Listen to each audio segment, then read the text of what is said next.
বন্ধুরা, আমাদের প্রত্যেকের বাড়িতে ঝাড়ু বা ঝাঁটার ব্যবহার করা হয়, কিন্তু বাস্তু শাস্ত্রকারদের মতে এই ঝাড়ু বা ঝাঁটা যদি সঠিক জায়গায় রাখা হয় তবে সংসারে কোনোদিন অভাব অনটন দেখা দেয় না ও পরিবার থাকে রোগমুক্ত।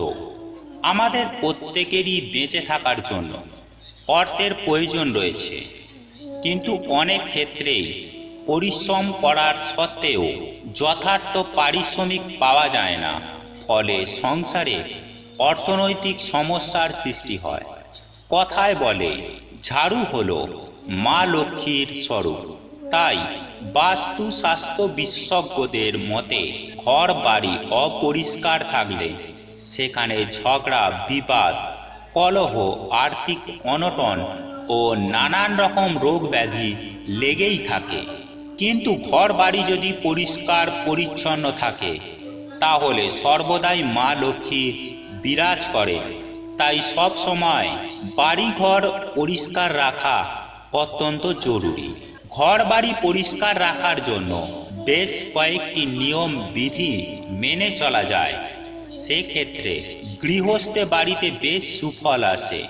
ঘর বাড়ি পরিষ্কার করার অন্যতম উপকরণ হলো এই ঝাড়ু বা ঝাঁটা।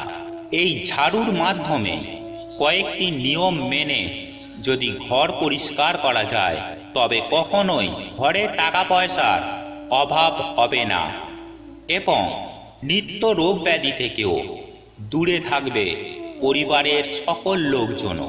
তাই এইবার দেখে নেওয়া যাক কিভাবে বাড়িতে ঝাড়ু ব্যবহার করলে গৃহস্থের বাড়িতে সুফল আসতে পারে। তা বিস্তারিত জানতে আমাদের এই ভিডিওটি সম্পূর্ণ মনোযোগ সহকারে শেষ পর্যন্ত দেখতে থাকুন। আশা করি এই ভিডিও থেকে আপনি অনেকখানি উপকৃত হবেন। আর এই ভিডিও থেকে আপনি যদি কোনো রকম উপকৃত হন তাহলে অনুগ্রহ করে একটি লাইক করবেন এবং আপনজনদের সাথে শেয়ার করবেন। আর আপনি যদি এখনো পর্যন্ত আমাদের সত্যানুসরণ চ্যানেলে নতুন হয়ে থাকেন তাহলে অতি অবশ্যই চ্যানেলটি সাবস্ক্রাইব করুন এবং পাশে থাকা নোটিফিকেশন বেল আইকনটি ক্লিক করুন এইরূপ নিত্য নতুন ভিডিও সবার আগে দেখার জন্য। বাস্তু বিশেষজ্ঞদের মতে ঝাড়ু বা ঝাঁটা কখনোই সদর দরজার সামনে রাখা উচিত নয়। ঝাড়ু বা ঝাঁটা এমন জায়গায় রাখা উচিত যাতে বাড়িতে ঢোকার সময় তার লোকের চোখে না পড়ে। সেক্ষেত্রে ঝাড়ু বা ঝাঁটাটিকে যদি একটি কাপড় দিয়ে ঢেকে রাখা যায় তাতে অনেকটাই সুফল মেলে। ঝাড়ু বা ঝাঁটা কখনোই দাঁড় করিয়ে রাখা ঠিক নয়। সব সময় খেয়াল রাখতে হবে ঝাড়ুটি যাতে শুইয়ে রাখা যায়। সেক্ষেত্রে মা লক্ষ্মীর কৃপা গৃহস্থের ওপর সদা সর্বদাই বজায় থাকে। জ্যোতিষীদের পরামর্শ অনুযায়ী কখনোই অত্যন্ত পুরনো এবং ভাঙা ঝাড়ু কখনোই ব্যবহার করা উচিত নয়, কারণ এই পুরনো ভাঙা ঝাড়ু কখনোই ঘরদোর নিখুঁতভাবে পরিষ্কার করতে পারে না। ফলে মা লক্ষ্মী অত্যন্ত রুষ্ট হন এবং সেই গৃহ ছেড়ে চলে যান। তাই মা লক্ষ্মী যাতে সর্বক্ষণ বাড়িতে বিরাজ করেন তার জন্য নিয়মিত সময় অনুযায়ী ঝাড়ু বদলানো অত্যন্ত প্রয়োজনীয়। এক বাস্তু বিশেষজ্ঞ জানাচ্ছে যে শোবার ঘরে কখনোই ঝাড়ু রাখা উচিত নয়। এতে স্বামী ও স্ত্রীর মধ্যে কলহের সৃষ্টি হয়, দুজনের দূরত্ব বাড়ে, সংসারে নানান সমস্যার সৃষ্টি হয়। তাই নিজেদের মধ্যে শান্তি বজায় রাখতে কখনোই শোবার ঘরে ঝাড়ু রাখা উচিত নয়।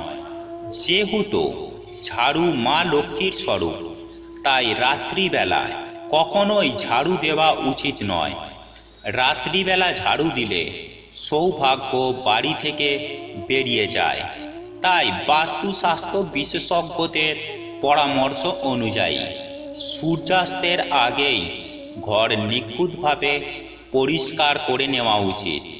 এতে মা লক্ষ্মী অত্যন্তই তুষ্ট হন এবং ঘরে আর্থিক অনটন কখনোই দেখা দেয় না। বাড়িতে ঝাড়ু দেবার পর ঘর মোছার জলে কিছুটা নুন মিশিয়ে তা দিয়ে ঘর পরিষ্কার করলে বাড়ি থেকে সমস্ত নেগেটিভ এনার্জি বেরিয়ে যায় এবং পজিটিভ এনার্জি আসতে থাকে। আপনারা প্রতিদিন সকালে জল এবং ঝাড়ু দিয়ে বাড়ির সদর দরজা ধুয়ে ফেলা উচিত। এতে অতিরিক্ত পরিমাণে সৌভাগ্যের দেখা মেলে। ঝাড়ু যখন কেনা হবে তখন যদি একসাথে 3টে ঝাড়ু কেনা যায়, সেক্ষেত্রে আপনাদের কিন্তু সৌভাগ্য লাভ অবশ্যই হবে। আর সেটি যদি শনিবার দিন হয় তাহলে অত্যন্তই মঙ্গলজনক বলে বিবেচনা হবে আপনাদের জন্য। এছাড়াও রাত্রেবেলা যদি সদর দরজা বন্ধ করে বাড়ির ঝাড়ু আড়াআড়িভাবে রেখে দেওয়া যায়, তবে বাড়িতে কোনোভাবে নেগেটিভ এনার্জি প্রবেশ করতে পারে না। ফলে গৃহস্থ বাড়িতে অত্যন্ত সুখ এবং স্বাচ্ছন্দ্যে ভরে ওঠে। পরিবারের প্রত্যেকটি সদস্য নিত্য রোগ থেকে মুক্ত থাকে। প্রতিটি উপাচারই নিজস্ব বিশ্বাসের ওপর মেনে করা উচিত, তবেই সুফল পাওয়া যায়। তবে বিশেষজ্ঞদের পরামর্শ অনুযায়ী শুধুমাত্র এই উপাচার পালন করেই কিন্তু অর্থাভাব কাটে না, এটা আমরা সকলেই জানি। এর পরেও মানুষের পরিশ্রমটাও অত্যন্ত প্রয়োজনীয় দর্শক বন্ধু। তাই এই যে লোক উপাচার, এইগুলো আমরা মানি আমাদের সৌভাগ্য বৃদ্ধির জন্য। তাই পরিশ্রমের সাথে সাথে এই উপাচারগুলি বিশ্বাসের সাথে মানলে নিশ্চিতভাবে আপনাদের মঙ্গল হবে এবং আপনারা উপকৃতও হবেন। আর এই ঝাড়ু যদি এইভাবে ব্যবহার করতে পারেন তাহলে আপনাদের আর্থিক উন্নতি হবেই হবে। আর বন্ধুরা দেখবেন পরিবারের সকল সদস্য রোগ থেকে মুক্ত থাকবে। যদি ভিডিওটি ভালো লেগে থাকে বা আপনারা কোনো রকম উপকৃত হয়ে থাকেন তাহলে অনুগ্রহ করে এটি লাইক করবেন এবং আপনজনদের সাথে শেয়ার করবেন। আর আপনি যদি এখনো পর্যন্ত আমাদের চ্যানেলে নতুন হয়ে থাকেন তাহলে অতি অবশ্যই চ্যানেলটি সাবস্ক্রাইব করবেন এবং পাশে থাকা নোটিফিকেশন বেল আইকনটি ক্লিক করবেন। হরে কৃষ্ণ কৃষ্ণ কৃষ্ণ হরে হরে, হরে রাম রাম রাম হরে হরে। ভগবান শ্রীকৃষ্ণ আপনাদের মঙ্গল করুক। আপনারা সুস্থ থাকুন, ভালো থাকুন।